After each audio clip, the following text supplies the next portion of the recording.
ये XC5 है, इसके अंदर कट कट कट की आवाज़ आ रही थी। आज कट कट की आवाज़ आ रही थी तो हमने इसको देखा, तो क्लिप को उठा के, इसके एक्सल कटा हुआ है, इसी कारण कट कट की आवाज़ आ रही है।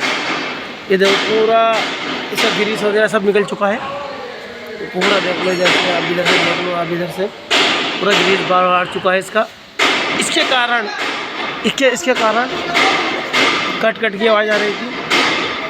तो ये हमने गियर माउंटिंग में एयर डाल दिया इसका। गियर माउंटिंग में एयर डालने के बाद हम इधर का भी एक्सल सही है, राइट साइड का, लेफ्ट साइड का एक्सल खराब है, उसकी वजह से टायर काट रहे हैं, ये मूवमेंट कर रहे हैं अपन इधर उधर, ये कट कट कर रही है।